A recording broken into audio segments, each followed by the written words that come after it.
Welcome everybody to our last panel on authoritarianism and democracy. And to be a true authoritarian, I will also set my timer to go off at 10 minutes for each of our speakers, such that we leave more time for discussion in the Q&A. And I guess let me give a quick introduction. I think most of my fellow panelists here are quite well known to everybody. And we'll also go by the order on the program. So we'll have Professor Kerry Brown go first. He's a professor of Chinese Studies and director of the Lao China Institute. And after that, we have Ben Bland, who's director of the Asia-Pacific program at Chatham House, followed by Olivia Cheung, who's a research fellow at SOAS, at the SOAS China Institute. And finally, Werner Yu, who's a departmental lecturer in modern Chinese studies at Oxford. So I guess without much further ado, it's not about me and more about the panelists. Professor Brown, please. We have to use this, yeah? Yes. Well, thank you. Thanks to Bill and everyone for arranging this. It's good to see people here, I think, for the third time. So on these sort of big words, these huge words in the title we're meant to be talking about, are kind of quite terrifying. Democracy, authoritarianism, stability. I suppose my question would be, what are we defending? We talked earlier about identity. Who are we? Who do we want to be? But I think more in terms of utility. What are we defending? What does this sort of order, what kind of governance you have, what is it meant to achieve? And I suppose the question I think a lot about these days is, what's the difference between a values-led order and a utility-led order? And is there any difference? We have had quite entrenched ideological debates about the idea that if you have an order, it must be underpinned by a kind of philosophy or an approach to the world. But I wonder, what is the problem with having order just for order, or something that leads to functionality? And so when you use terms like authoritarian and democracy, I mean, I suppose you're embedding particular value judgments or value attitudes. And that creates a kind of binary situation where you're looking at the preferability of one over the other, the defense of one against the other. I mean, it sort of leads to this sort of Manichaean outcome.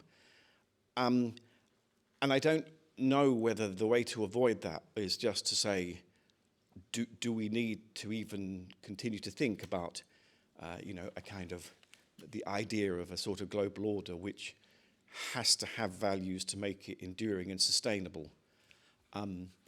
This university, my old university, this university, one of its greatest graduates, Thomas Hobbes. I mean, there's no downside in talking about Thomas Hobbes really these days. And the purity of his conceptualization of human nature and how you create governance or how you should view governance.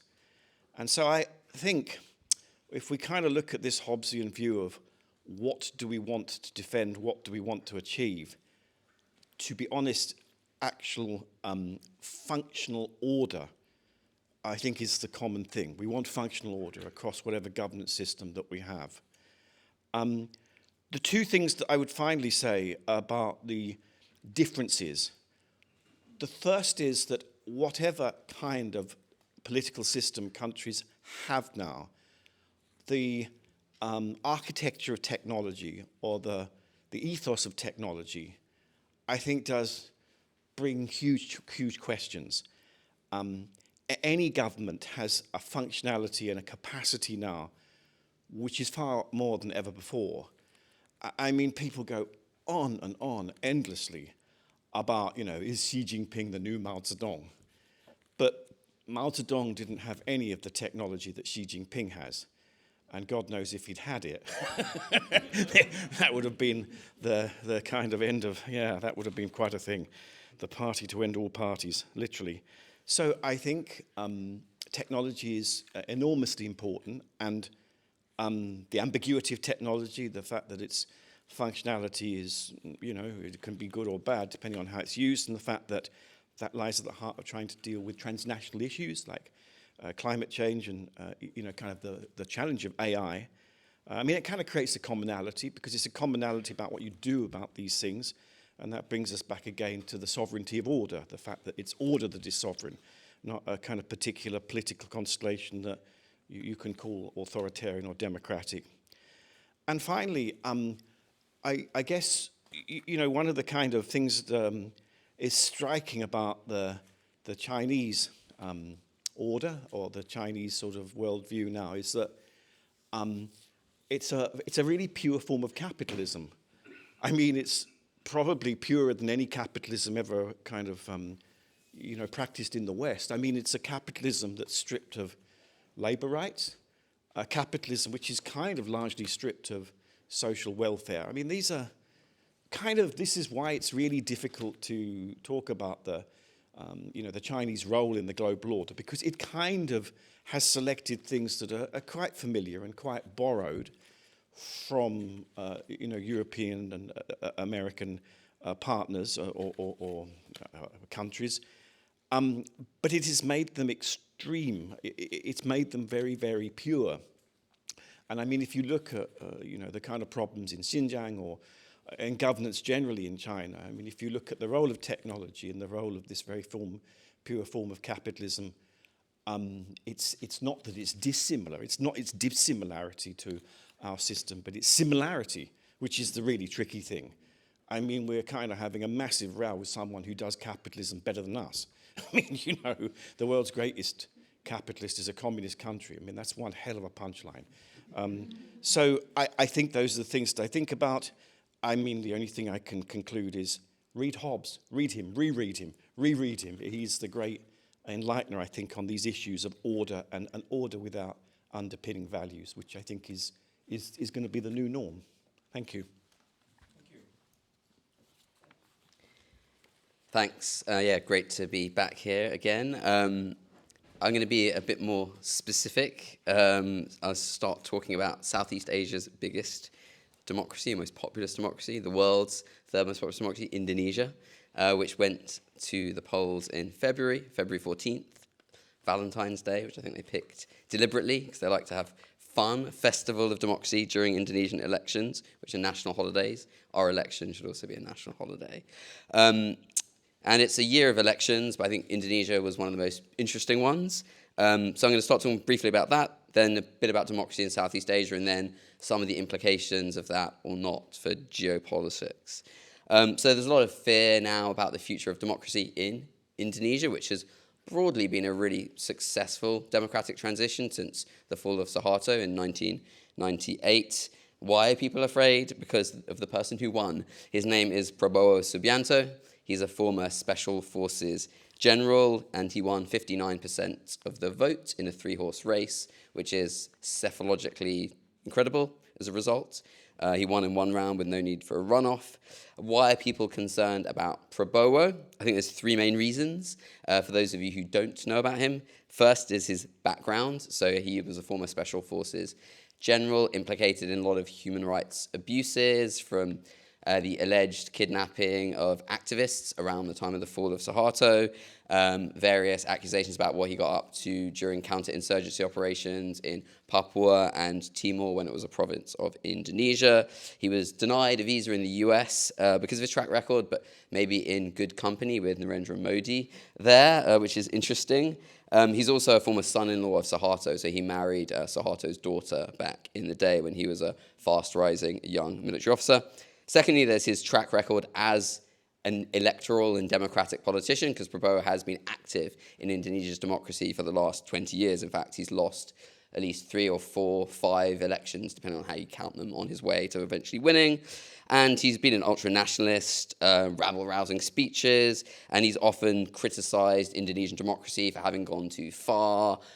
He's talked about taking away the power to directly elect the president, directly elect local leaders, centralize more power. That makes people rightly concerned.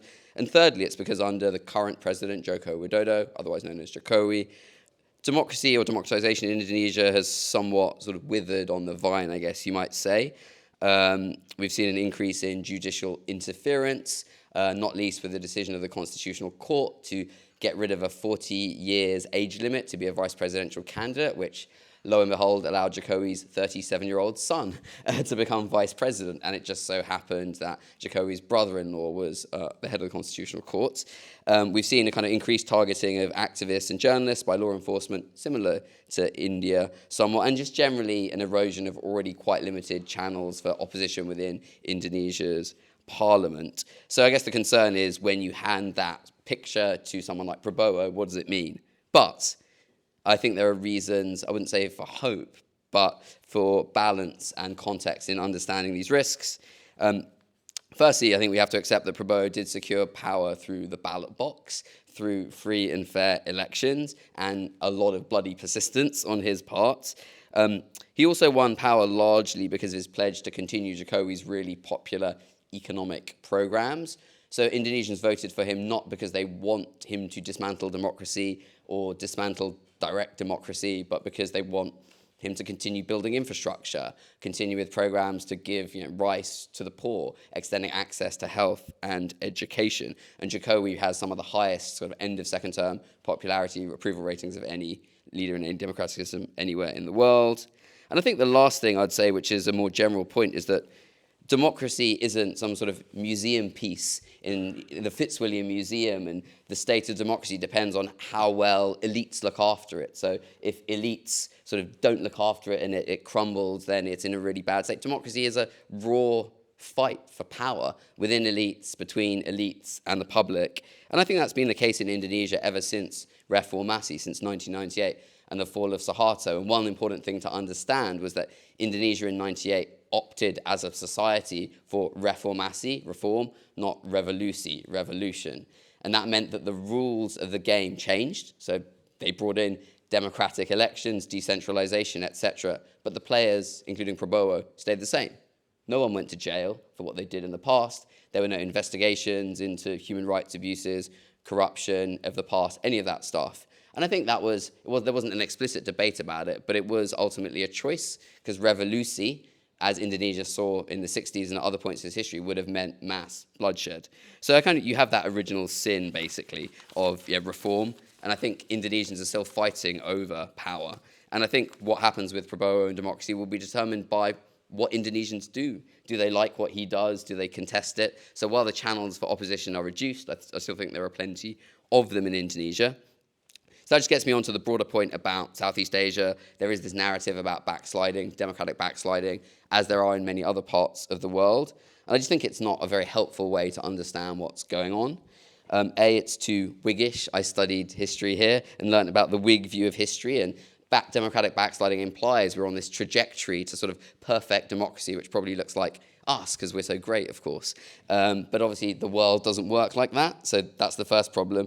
The second problem, I don't think there has been a golden era of democracy in Southeast Asia, as far as I can tell. If you think about Cambodia, Laos, Vietnam, well, they've been pretty authoritarian for quite a while. The Sultan of Brunei has been on the throne there as an absolute monarch for quite a while. Singapore's one-party dominated system, while there's recently been a change of a leader, I don't think there's necessarily been a massive increase or decrease in the public space in Singapore. I think Myanmar is an obvious story, as we were talking about earlier, where things have gone really bad. I think that's clear and terrible. Elsewhere, I would say Malaysia probably has more contested politics now than at any time since independence from the British. And Thailand as well has probably a higher degree of contestation, since at least the coup in 2014. So I just don't think it's a helpful way to think about things, although there are lots of problems for democracy. And I think, as someone said earlier as well, it also obscures the efforts of individual people in Southeast Asia to fight for their rights. Young people in Myanmar who are literally fighting with their lives, people in Thailand and other parts of the region who are risking imprisonment and all sorts of other legal risks. I think just thinking about backsliding obscures it. It makes everything seem very supply-driven. What do the elites give to the plebs? It's not about what do the people demand from each other and from their leaders. And just lastly, then, does any of this matter for geopolitics, which I kind of gets back to what Kerry was talking about.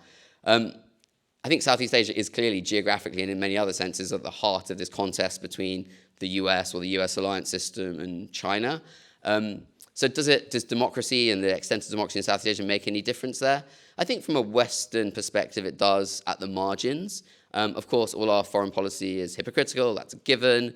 And I think it's also a given that there's a mix of values and interests in our foreign policy. And there are many countries that the West does business with where we don't share values, but we share interests. But clearly, the strongest partnerships are generally where there is a high level of overlap between the values and interests. So I think if democracy is not blooming in Southeast Asia, it makes things at the margins harder for the West. It puts more risk in the relationships from our perspective.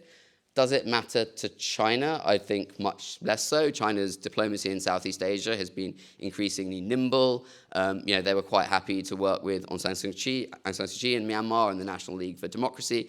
Actually, I think China was probably not very happy with the coup that happened there, although now, pragmatically, they are starting to build up their linkages with the military junta. So I think China's happy to work with whoever. And lastly, probably the most important point for Southeast Asian governments and people, does it matter to them?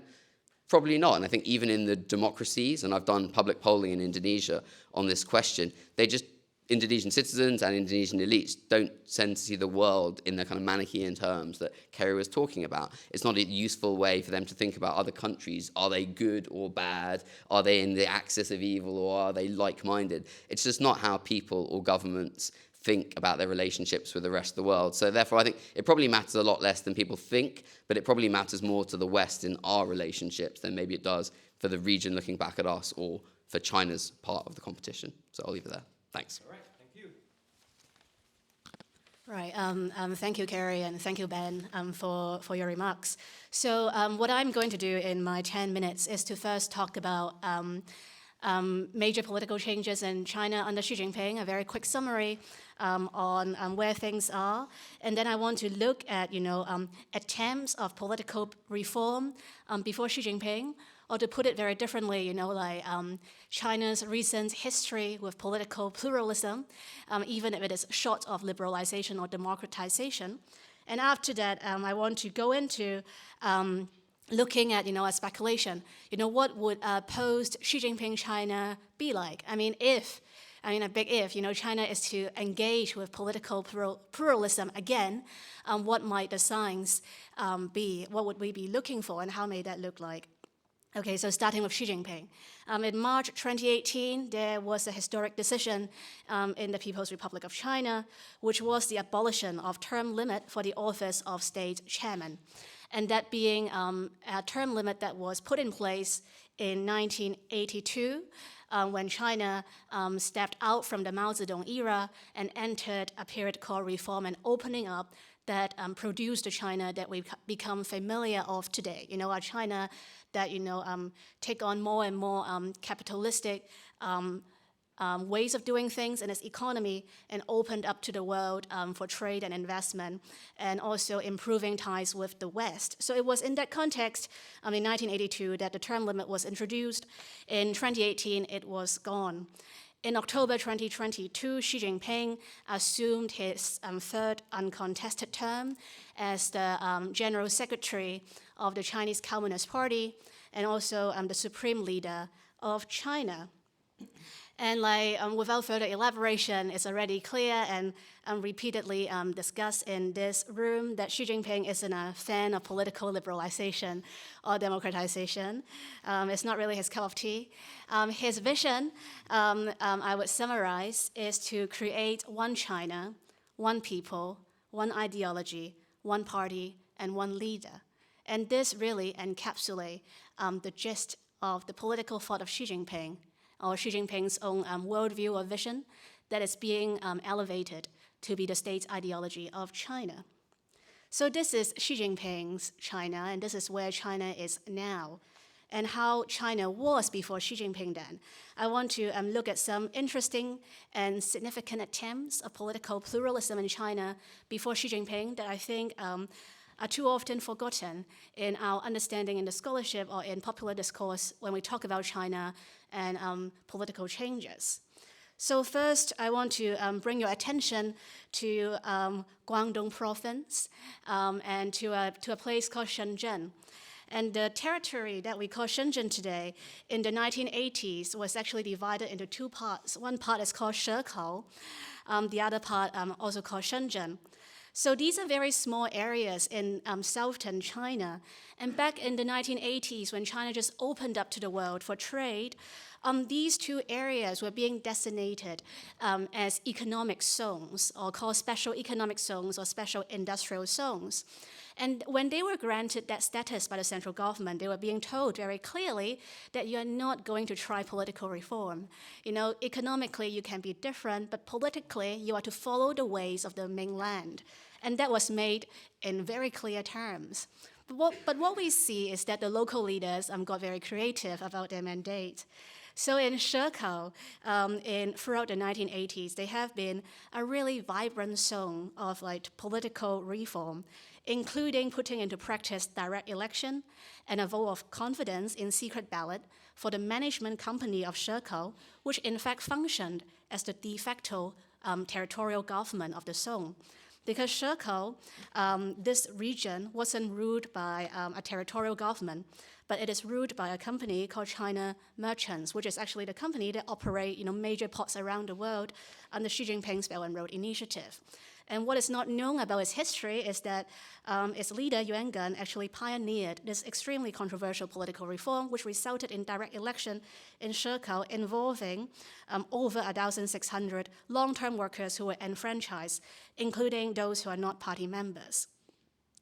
And next to Shekou, sharing a border, is Shenzhen proper.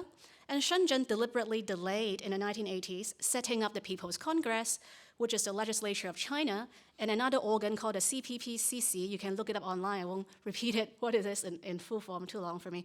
It's a consultative organ, a political advisory organ. Shenzhen delayed setting up these organizations while they're already being set up in the rest of China. And it was quite an anomaly. Why are those organizations not there? They are part of the political institutional structure.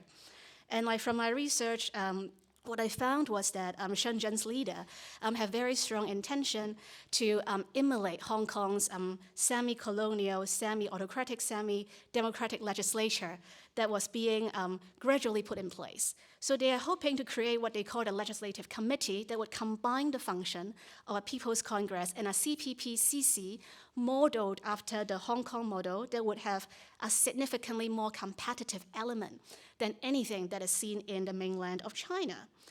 And I quote what was being said at that time, is that the intention is to have a political system that would have Shenzhen jump out from the system of China completely, so that when the time comes for Hong Kong to be returned to China, Shenzhen would be aligned with Hong Kong and also compatible with international ways of doing things. And this is China in the 1980s. And these reforms were squashed after 1989, after the pro-democracy or anti-corruption protests that took place, depending on which perspective you use. But anyway, mass protests, and after that, those reforms were gone. And then I want to bring us to, 2008, fast forward. Again, in this, southern tip of China in Guangdong province. And this time I want to talk about, the term Fourth Emancipation Campaign, which is quite a loaded term in Chinese politics.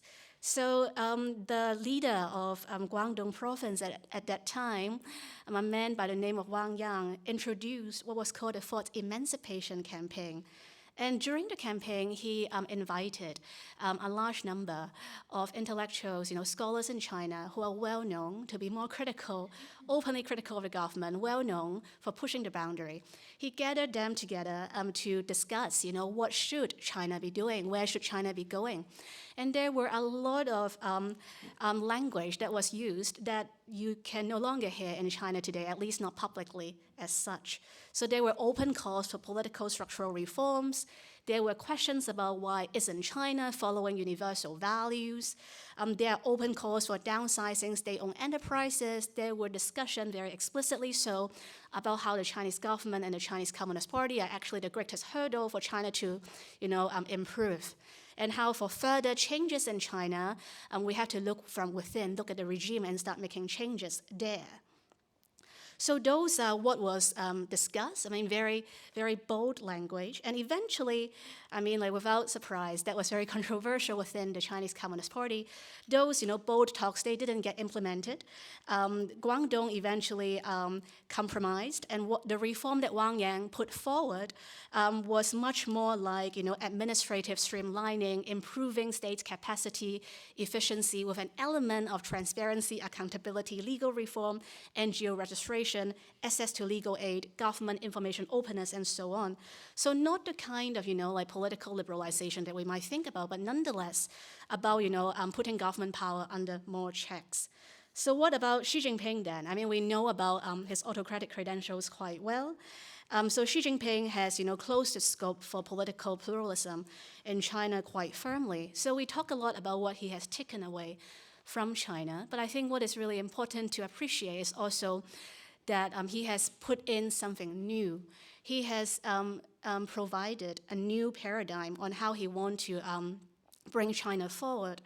And in a recent book that I have finished, my co-author Steve Zhang and I described that as a new de facto social contract, where Xi Jinping authored the people of China a better tomorrow beyond, material improvement, things like meeting their demands on, environmental improvement, and also improving China's prestige in the world and so on, in exchange of asking them to rally much more tightly around the Chinese Communist Party, including accepting tighter party control.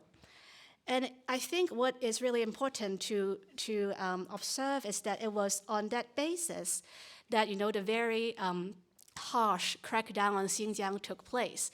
From, a Xi Jinping perspective, what has happened in Xinjiang is not only, bringing minorities under party line. It's also about, a part of his new social contract of giving them a better tomorrow on the basis of making them Chinese. So the idea of tighter control and improvement come hand in hand. Okay, I'll stop here. Thank you.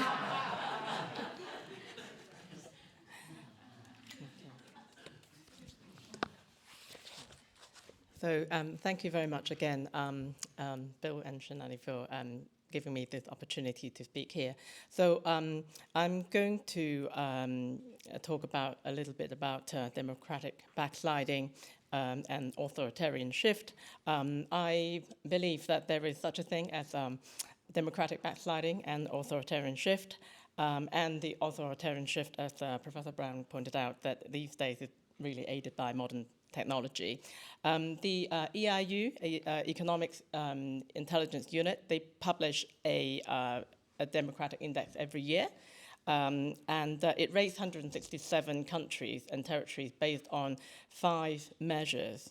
So the 5 measures are electoral process and pluralism, the functioning of government, political participation, democratic political culture, and civil liberties.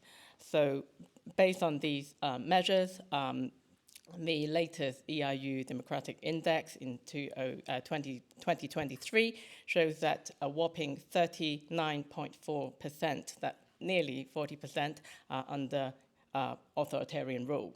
So, and that's up from 37% in 2022. So that's like more than 1/3 of the world. Meanwhile, less than 8% of the world population live in full democracies, and that, that is quite a significant figure to remember, I think. So, and the decline really started, quite early.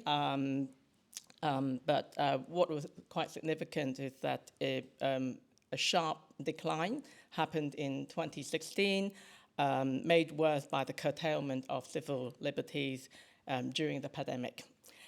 So in 2023, war and conflict further undermined global democracy, and the war in Ukraine also is weakening the already fragile democratic institution. So, it's quite a kind of bleak picture, but I'd like to pick up from where Eva Pills left off yesterday, is that she mentioned that, despite what we are seeing, we need to look at apart from the top-down perspective, we need to look at the bottom-up perspective as well.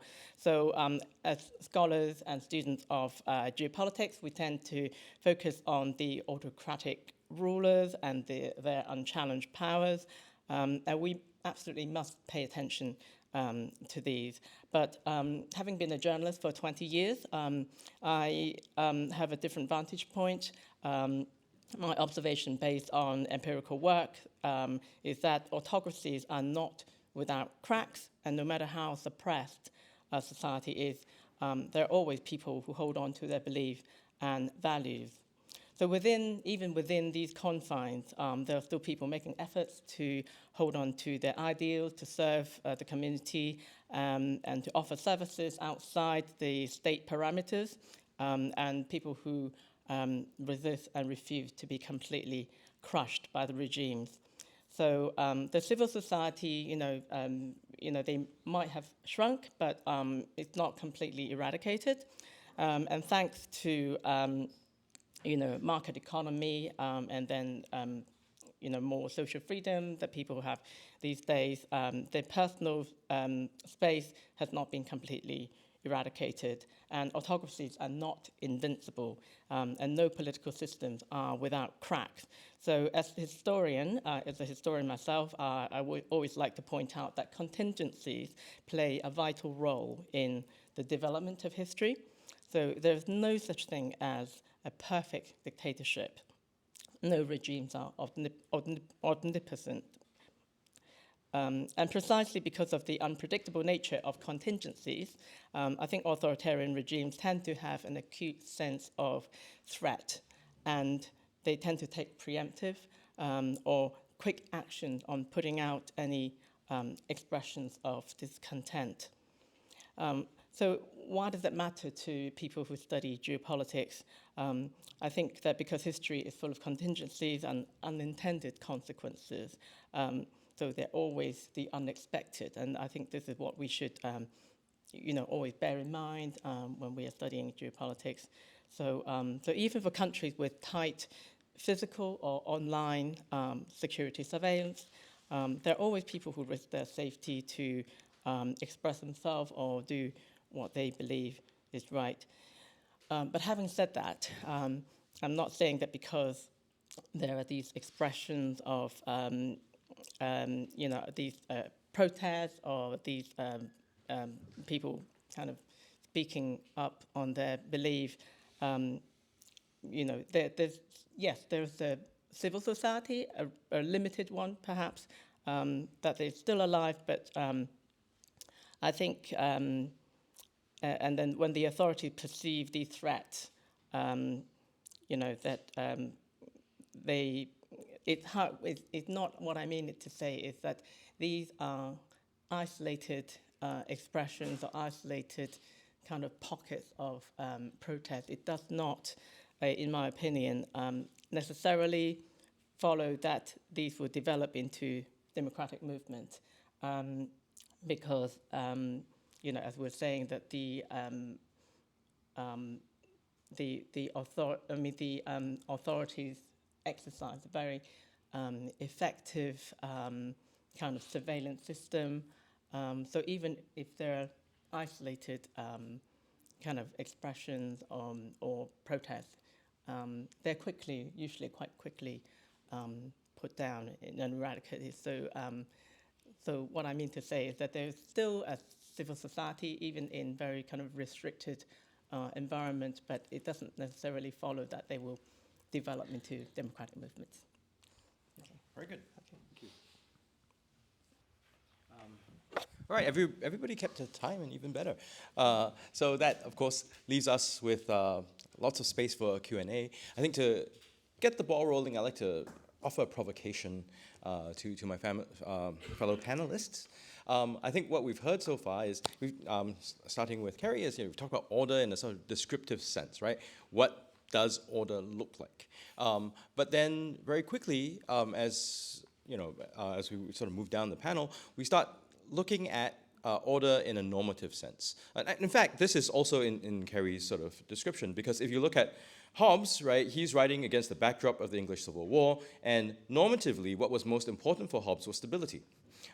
But as we hear from Ben and Olivia and Werner, is that, well, there are other kinds of things that people might prefer. Restraint on authority, participation. All these are also sort of normative things. In addition to, I think, what we've sort of seen as a sort of overall backdrop for the roundtable for these past 2 days is, well, what kind of order, what kind of normative preferences allow for better cooperation, largely between states, but sort of entities as well. So I guess where, having laid this out, where I like my fellow panelists to sort of quickly respond is, I guess, you've all sort of presented your ideas of what, order looks like or should look like. But what's at stake? What's important in the sort of vision of order that you presented, whether it's for economic reform or for the sort of civil society spaces that we have? Why don't we move from this direction now? Just very quickly, any thoughts? Sorry, can you summarize your question? Okay, so you talked about the existence of civil society spaces even in tightly controlled societies. So why does it matter? Why does it matter? I think because I think it's easy to think that because of this democratic backsliding and the advance of authoritarianism, it's easy to lose hope. And I think that is also important because we tend to kind of neglect or overlook the agency of the individuals and the role of the contingencies that play. And I mean, as we've seen in a lot of historical examples, that usually it takes one incident to spark off a political crisis. Having said that, it should be seen in context of the social and political environment as well. So I'm saying that there are situations where a single spark can start a prairie fire, as Mao said. But there are also, depending on the specific political social situation, it may or may not. So I think we should see it in a kind of like more nuanced perspective. Okay, so Olivia, so why does the experimentation and the back and forth, change in openness and closure matter for us? All right, so first of all, clarification is not experimentation. What happened is there are different factions pushing their agenda. They make it look like experimentation while they're actually not. The internal elite debates that are being, represented in political changes at the local level when they try to gain bargaining power. So I think for a long time, we see China not really putting forward a new vision of world order. But like under Xi Jinping, China's strong intention to make the world order more compatible with what China thinks should look like, I think that is extremely obvious and evidence everywhere. And intention, in Xi Jinping's speeches, very explicit, China's role is to guide, the democratization of the international system. China's role is to help reform the international system to make it more just and equitable. So the idea that reform is needed, very obvious, is right there, what he said.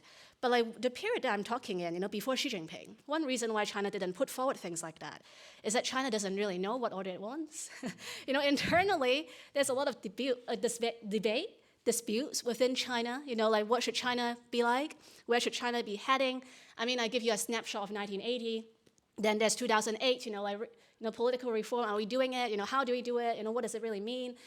So there's no consensus whatsoever. And we have a China which is like, where factionalism, elite differences really take quite a prominent scene. And I think that is one main reason why China wasn't also pushing very hard on, articulating what a Chinese vision of the world order is when there isn't domestic consensus and you don't have one strongman leader who can impose his vision as the national consensus. All right, thank you. Ben, what's at stake? Well, it's a bit like asking people in this country what's at stake in this election, right? It obviously depends on each country. I think for Southeast Asia, if you look around the region, apart from Singapore and Brunei, you've got emerging economies, at different levels, upper middle income, lower middle income, and some poor countries there. I think in the places that have more contested politics, the contestation is often about who can offer people a better vision of their life. It's largely sort of ideology free for the most part and quite materialistic. But I think the rules of the game are very tied up in the outcomes too, because clearly when you have less public participation, less accountability, you often have more concentration of wealth, but not always. So I think that it's a battle, right? Like it is anywhere. So I don't think it's not the same reason why it matters in each place, and people want different things at different times. I think it's very hard to generalize. All I'd say is what I'd remind people, like in places like Myanmar, but Hong Kong as well, not in Southeast Asia before, people are willing to sacrifice a lot. But even for when you talk to activists in different places, they have different motivations. Often it's about their friends and family and the people who are with them. Sometimes it's about more ideological questions. Sometimes it's more material. Thank you. Kerry, why stability over all else? Sorry? Why stability over all else, following the Hobbes sort of line of thought? Well, stability is kind of good. I mean, I know instability is fun and keeps us in business, but stability is kind of cool. Look, I think the generic issues that any government, no matter what its composition or shape, will have to face, and will have to face in partnership with all others, are well known, and we kind of have an understanding and a conceptual framework, and those are demographics, environment, and AI. And so for demographics in 1950, I think there were 5 live births per woman. Now that's down to 2.5. That will continue to fall. In China, it's now under 2, well under 2 live births per woman. So it is likely that China's population has peaked. Well, it's peaked, and it will probably fall maybe by 2100 to 700 million. Okay, that is a very different country from the one today, right? That is a completely different country, even if nothing else changes economically. And that is going to be a global phenomenon. I mean, the world's population now is, I think, 8.7 billion. It'll go up to about 9.6 billion in 2050, and then it drops. Okay, so all of these issues are starting to appear on the horizon. Environment, I mean, you probably saw the news today in India, 50 degrees centigrade in some places, 1.5 degree rise at minimum by 2040, 2050 will mean, sea levels rise by, I think it's 4 inches, some kind of, so this is already demonstrably going to have an impact. If Trump is re-elected, I mean, I don't think it's any secret this will not be a priority. So we kind of have these, massive issues about, a democracy, the world's biggest, most important democracy. America will not maybe be a participant in trying to deal with this issue for 4 years, and an authoritarian state like China will be more dealing with it, because Xi Jinping has historically been an environmentalist, no matter what kind of political reason for that he has been. And then AI. I mean, the heart of this sort of social contract that Olivia referred to is, the great emerging middle class, right? I mean, we obsess about the big figures. It's so weird. We look at the Cold War and how important it was to talk about Stalin and, kind of Mao and these big figures. And we've still got a politics where we use these single figures as proxy for kind of all sorts of debate about global order. But at the heart of it is a middle class with their capacity, right? I mean, the Chinese middle class of 500 million, the Indian middle class, which is much smaller but will get more significant. I mean, these are going to write the future, right? These are the great new actors in global politics in ways that they've never been before. And I don't think their attitude is like the good democracies versus us, the mean authoritarians. Their attitude is our government giving us a better life? I mean, it's not so different to what you'd think in a democracy in Britain. I mean, I mean, for the British people here, we'll be voting in the next 6 weeks, and we'll be praying that the government stops persecuting us, just by doing things. A government that doesn't do things might be cool for a while. And kind of, but it's all led by, kind of the citizen. And I don't know whether it fundamentally, for how they evaluate their well-being, their prosperity, these terms that we sometimes use about them being an authoritarian or a democratic system, I'm not sure how informative and helpful they are in understanding the ways in which governments wrestle with these generic issues and how the middle class plays a role in participating in that. All right, thank you. So I'm going to turn things over to the audience right now. I'm going to collect a few questions. Thanks. Before taking it to the audience. So, yeah, I'll collect a few. Dan? I mean, this may be more of a South Asia question than sort of Indo-Pacific writ large. But one of the things that I think is definitely a dynamic in the US, other parts, is that really we've been talking about the sort of liberal world order of rules and norms. But at some level, there is emerging an increasing sort of disconnect or maybe even conflict between liberalism on one side and democracy on the other. When you have very powerful groups that are not liberal, right? I mean, if you think about India as a context of autocratization or democratic backsliding, in 2014 it was a democratic movement to vote for the BJP. It was not to push for a greater liberal world order. And in fact, they were fighting against a Congress party that was traditionally based on kind of rights-based governance and inclusion and personal freedom and things like that.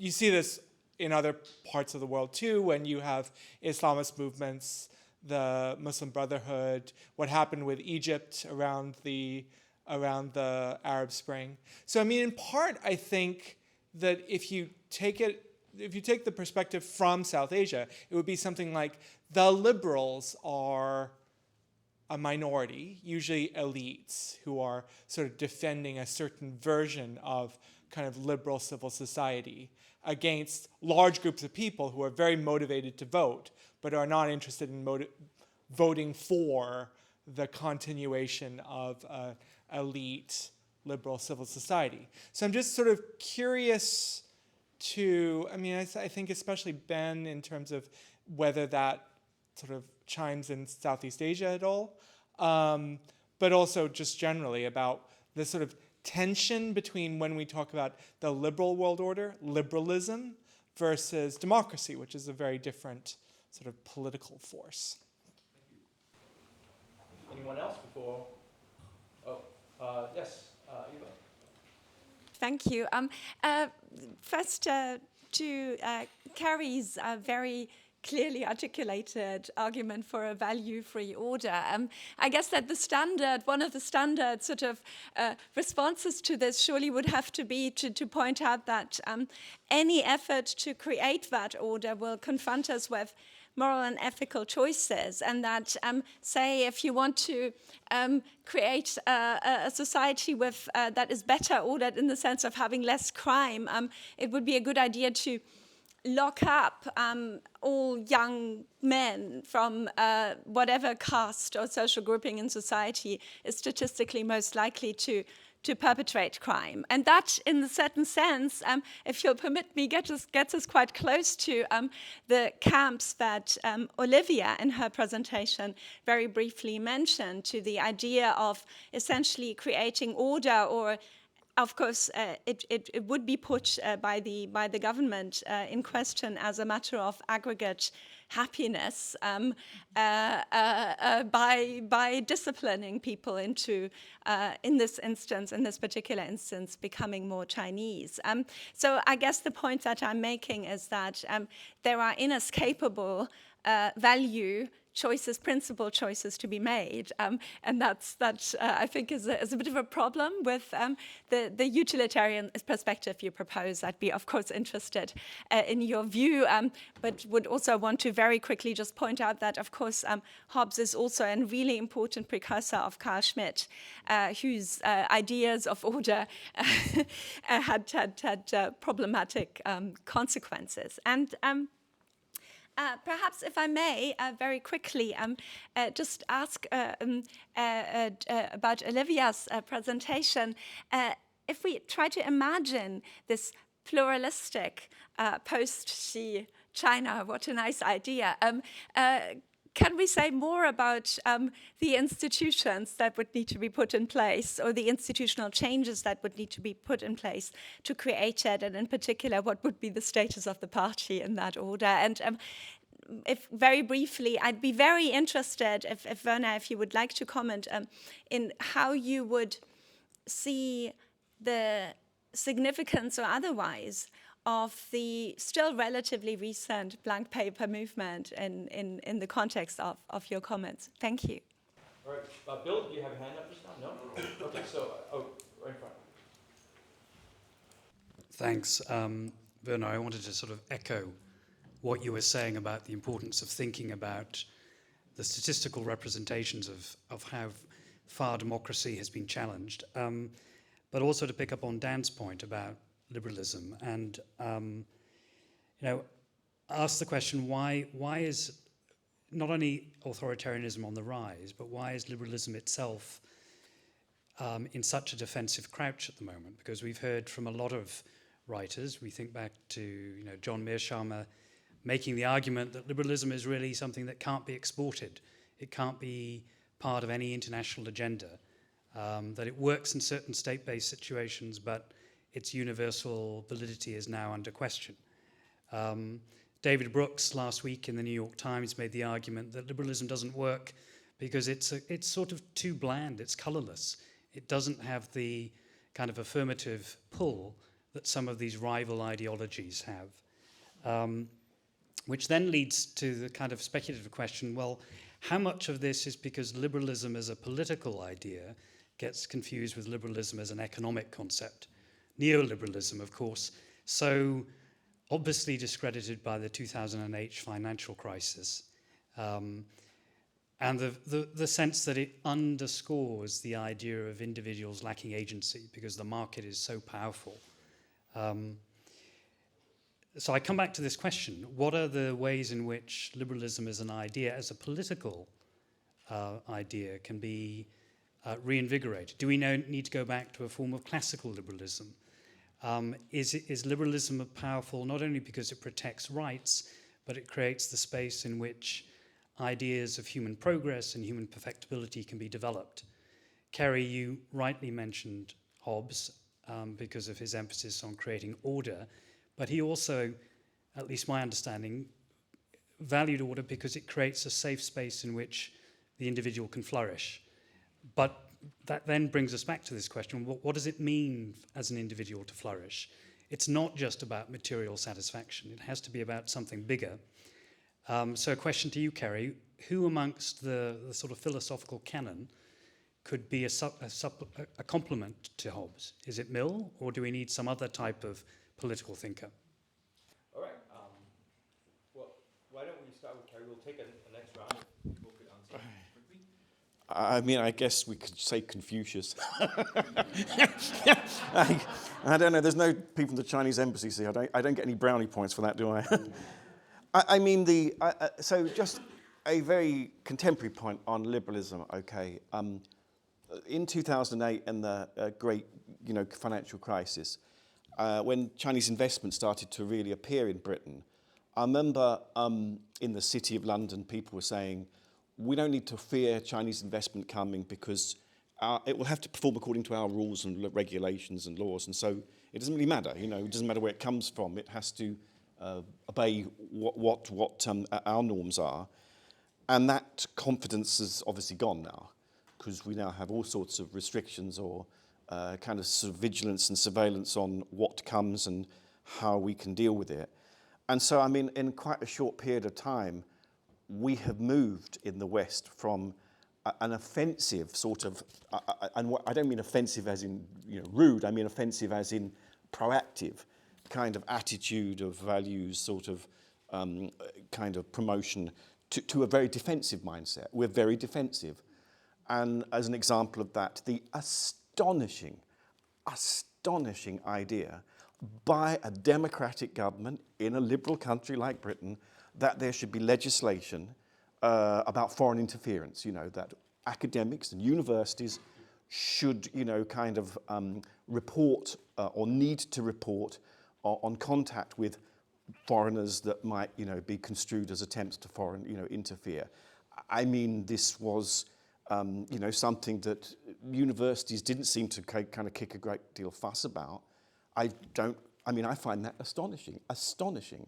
And so I'm kind of somewhat confused about what values we really are defending when in our environment we seem to kind of be embracing a form of pretty offensive illiberalism. And so I think that is what has really changed, this shift from offensive to defensiveness, and to, the idea that what has rattled us is not that they're authoritarian governments.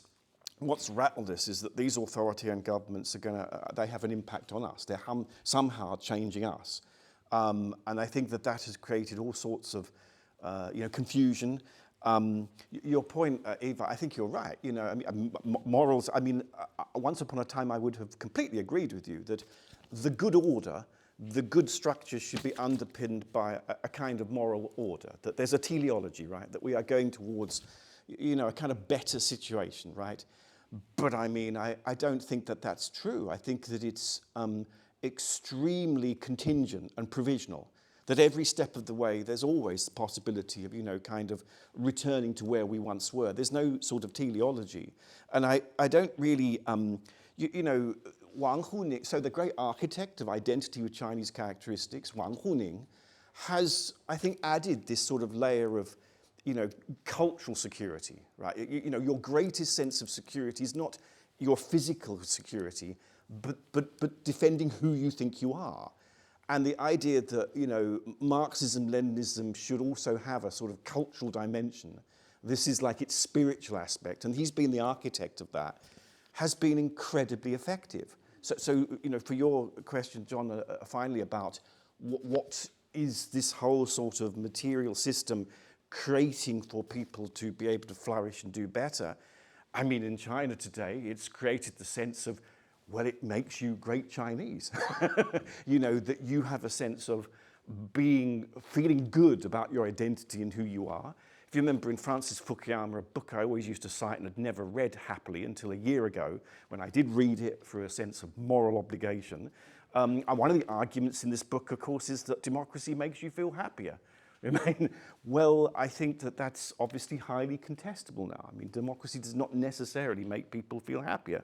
So I think we have to be aware of the extremely effective kind of marrying of cultural, economic, and, kind of material and political elements that has created this particular authoritarianism in China. And it solves the problems it's meant to solve. Whether it's moral or immoral, I don't know. I really don't know. But it kind of works at the moment. Yeah, it's interesting on the question of what China's sort of done to our collective psyche. 'Cause I definitely think there is a risk that a lot of China policy in the West ends up being whack-a-mole, chasing things that China's trying to do, rather than what we should be doing, which is understanding what China is doing and then understanding how to make our own societies work better. On the question of of liberalism as it relates to Southeast Asia, I think, there's something similar going on. In Indonesia itself, liberal is actually a term of abuse. In the social media world, if someone's like a liberal Muslim, it's a bad thing. It means they're lax and have sort of terrible Western morals, and they don't understand how things should really be. And it's fascinating in the Indonesian case around the election, because they do have a very young population. More than half of the voters in February were under the age of 40.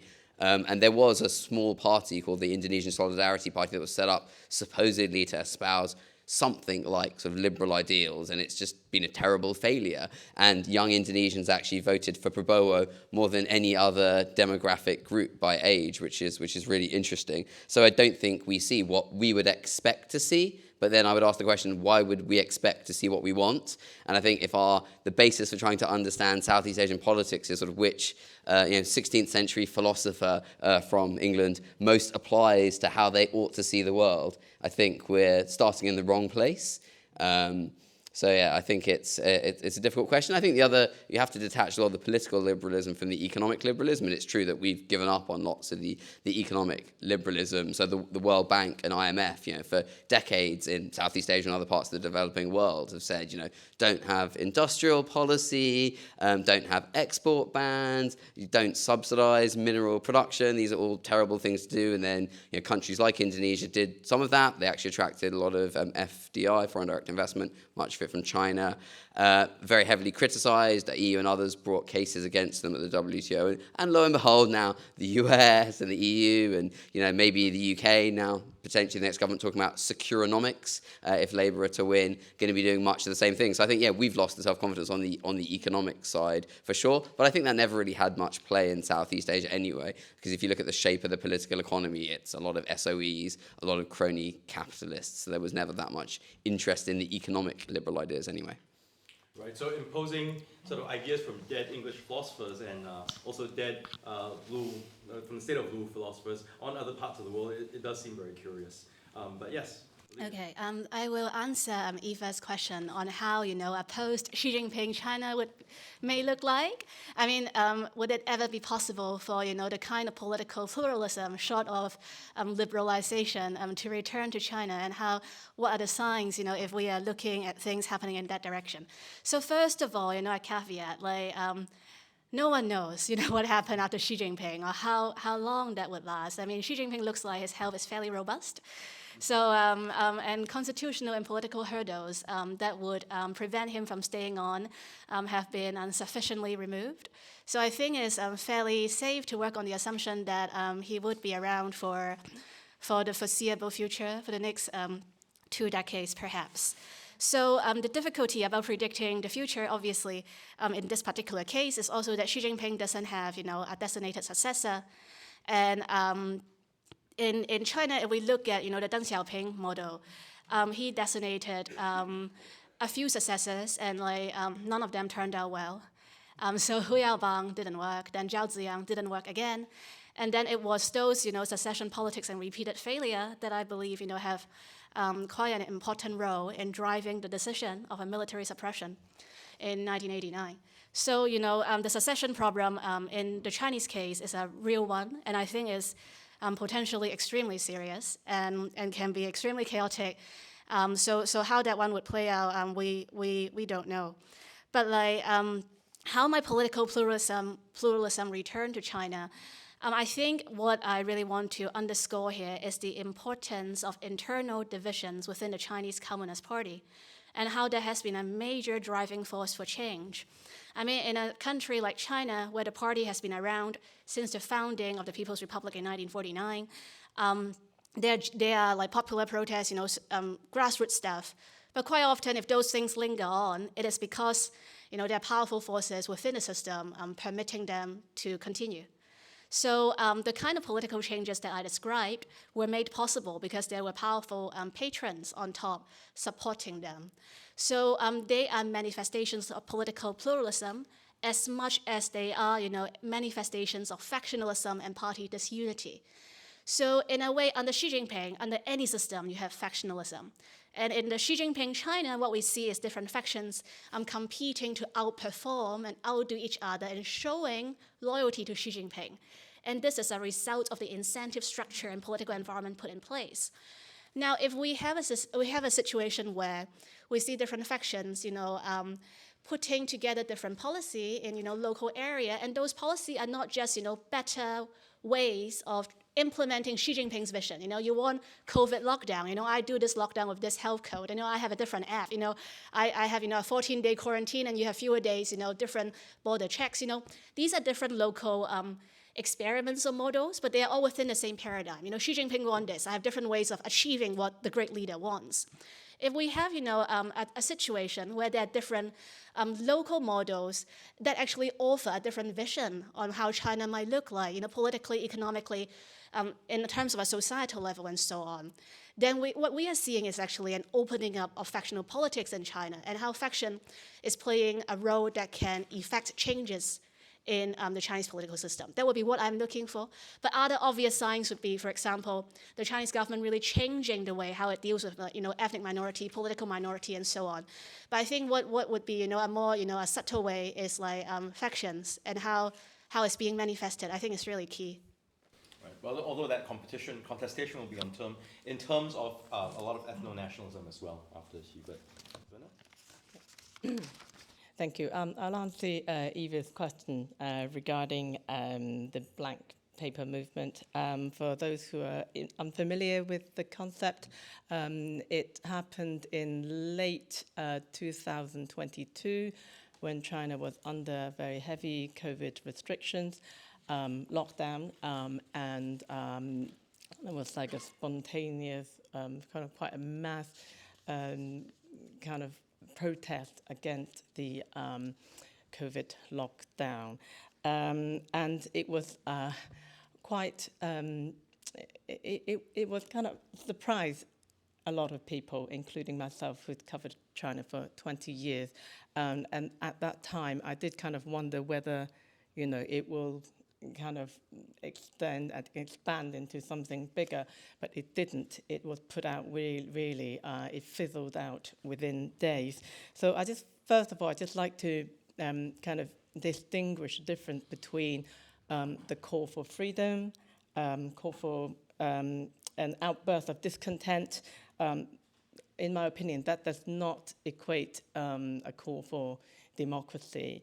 And in the A4 movement, people were calling for the lifting of lockdown, but in some places, like university campuses, it went beyond that. Some people actually also voiced kind of their dissatisfaction towards the regime as well.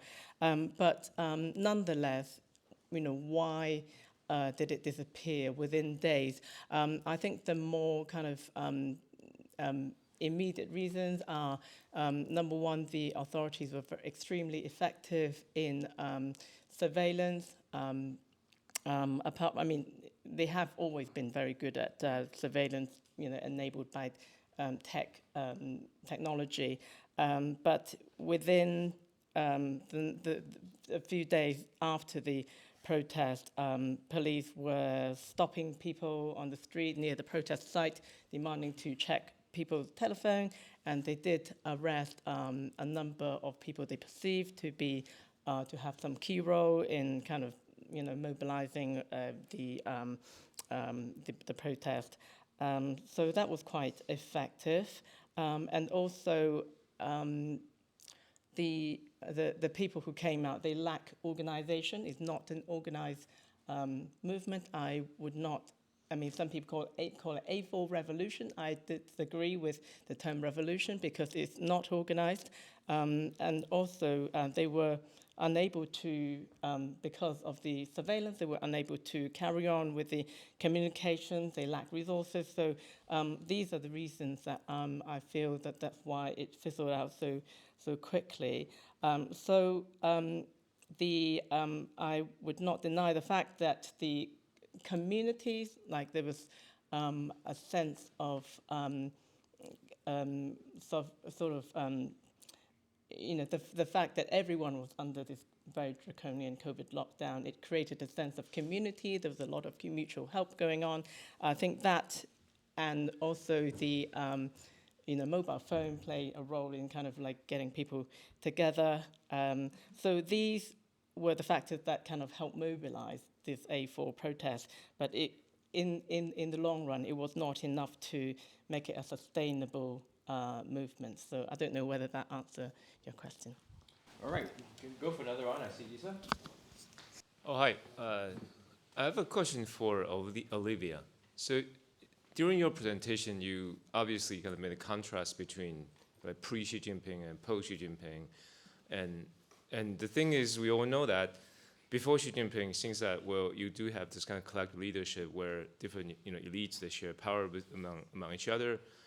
And after Xi Jinping, obviously, there are lots of concentration of power in his own hands. So I think there's a question that I still kind of baffled.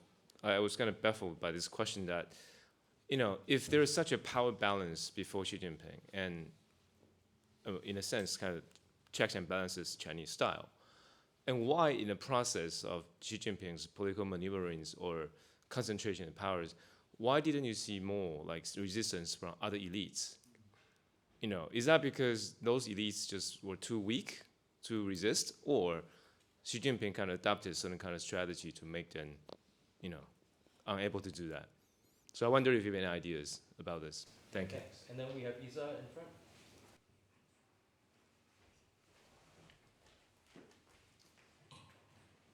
Thank you. I want to offer some thoughts on first whether the question of whether there has been democratic backsliding. I think it really depends on how you measure democratic. So in my own research, I've looked at all the indicators, breaking them down between, so paper was published in 2020, so I looked at 2010, 2019.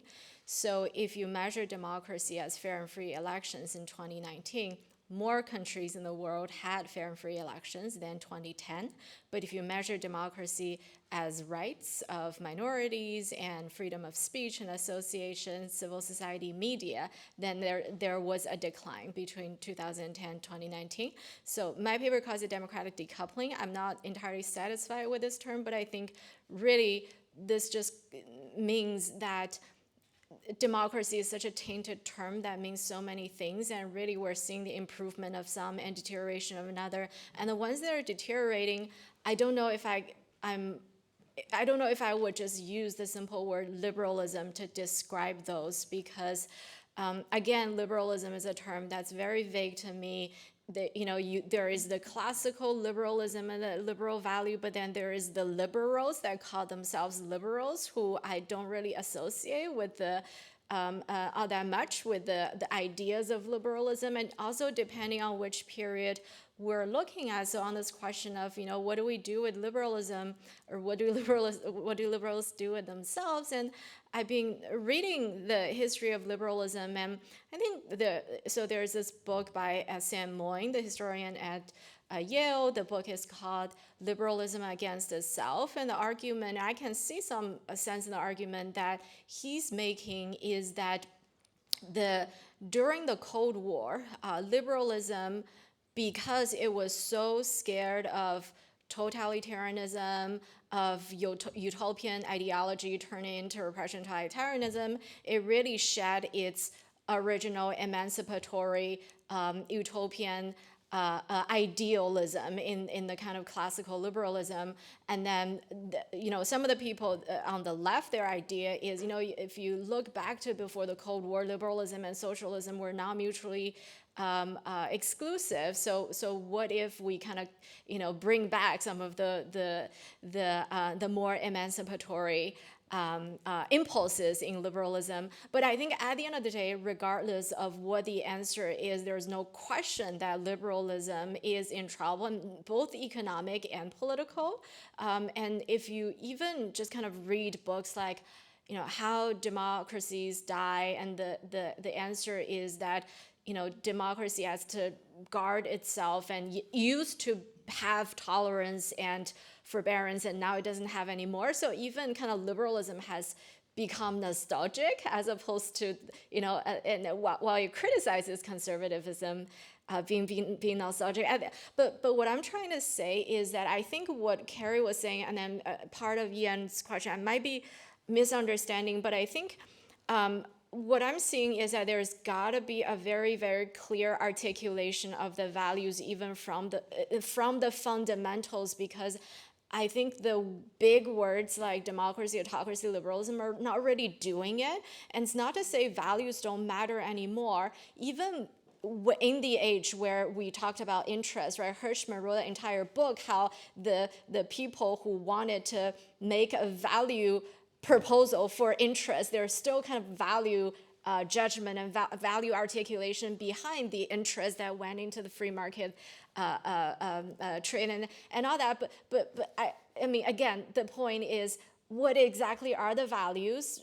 Let's be explicit. Let's start from first principles. We don't want people to die. We don't want people to starve. And maybe we think the UN Declaration of Human Rights is good, and let's stick to that. But before we get to these concepts, just kind of talk about exactly what do we want, what are the values, and the word value itself is also not enough, because family value is a value, and I don't think liberals are, proposing that family values is a good thing, right? And especially with the liberals on the left. So again, I think just kind of be very specific. And once we do that, and you find that people around the world pretty much agree on the same, first principles in terms of what our values are.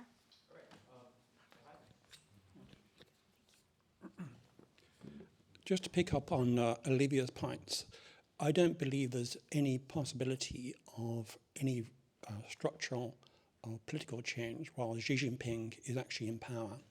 The reason for that primarily is you mentioned the succession model. At the moment, Xi Jinping is able to elevate his cleaner to become the president of China for an indefinite term without any checks, balances whatsoever. The model that Deng Xiaoping put in place, implemented by Jiang Zemin, and then followed through with Hu Jintao, was working. Absolutely working. Xi Jinping has done so much damage to the world order. And I'm telling you as a UK citizen, the damage he's done within the British Chinese community, who are absolutely dismayed of his refusal to succeed power, is absolutely significant. But there is hope. There is hope for China. There currently is a social revolution, picking up on Carrie's point, in regards to population decline. There is a social revolution taking place, and it's being led by women. And the women of the age group of 18 to 28 are now refusing, declining to have babies and be tied to babies and the concept of a family. That is one of the principal reasons why the actual decline in the population is actually occurring. And that model is changing all the time, basically. But in regards to Xi Jinping and the hope for the future, I'm absolutely dismayed. I could cry for the Chinese people under Xi Jinping.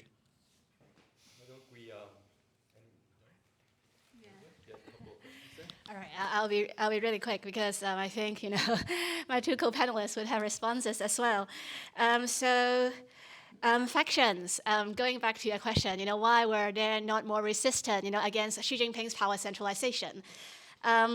So I think a few things here. First of all, there are various factions in the Chinese Communist Party, and the extent to which they can work together for a common political goal, and that political goal pertain to the supreme leader who have recently took power.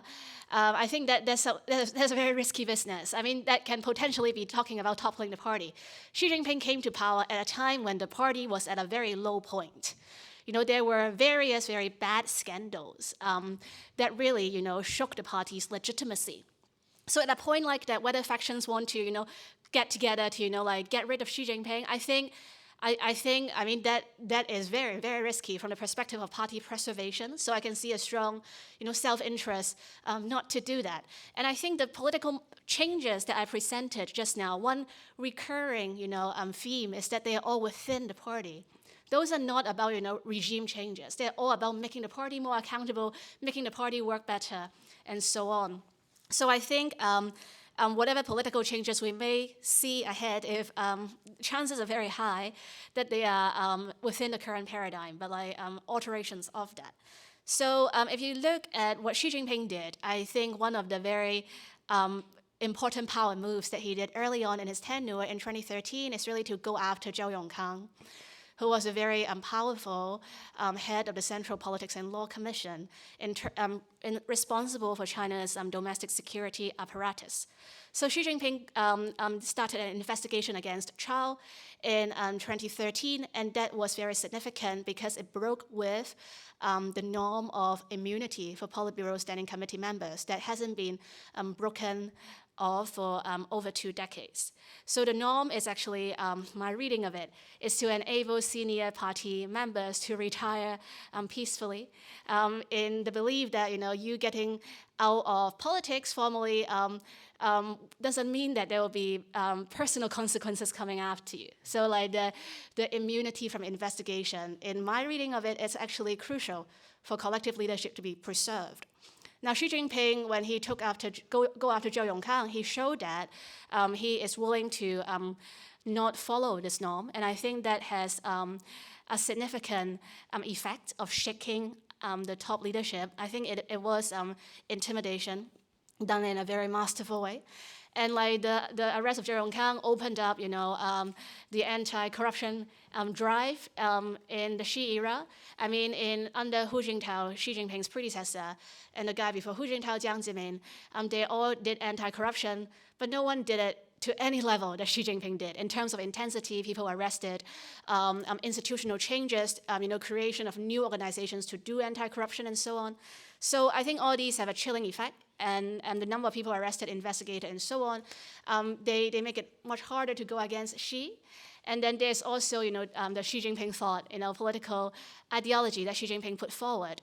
And increasingly, the anti-corruption drive developed into what I describe in my book with Steve, a rectification drive, It's about ensuing political loyalty to Xi Jinping.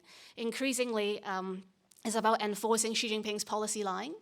And obedience to Xi Jinping, formal political requirement, and failing to do so is much worse than corruption, as we commonly understood the term.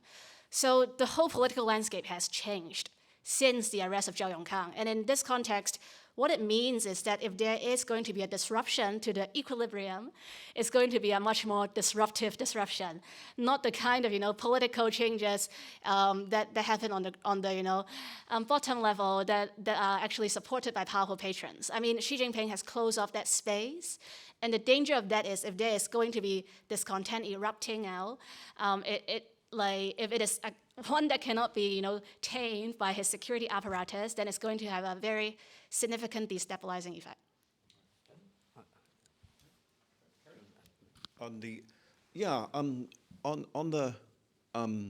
So look, I mean, what is the sort of core problem that we now have at least two great powers that see themselves as great powers, and they don't see eye to eye, right? I mean, America and China have radically different views of, many things. And you can't really kind of use a Cold War sort of geography of cutting this up by having spheres of influence, because they're part of each other, right? Through flows of capital and through flows of data. And decoupling is just a kind of dream. I don't think, it's not possible. And transnational problems mean that they have to cooperate no matter what.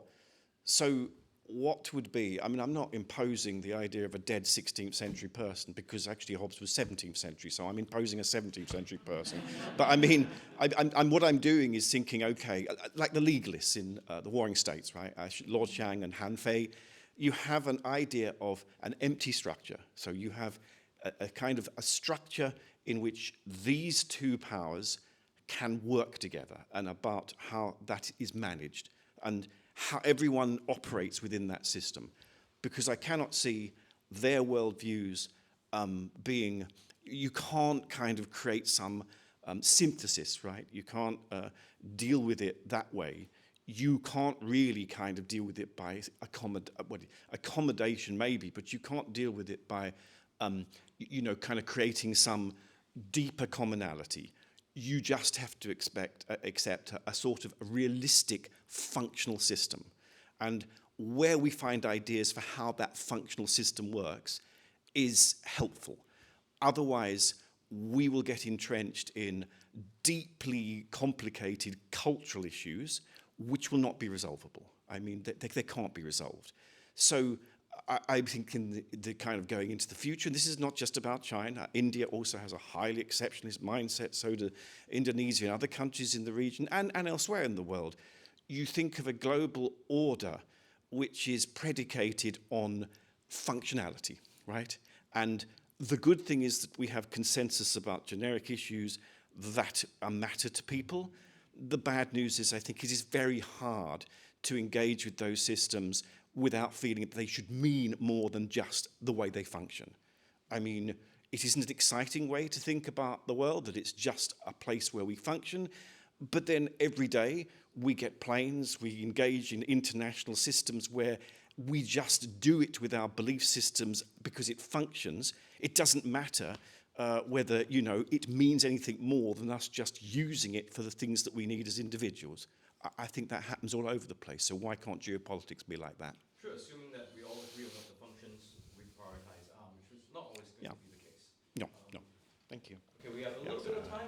Last question? No? Yes? All right. If not, then I guess we just ended, 2 minutes early? But thank you, everybody. Thanks for the...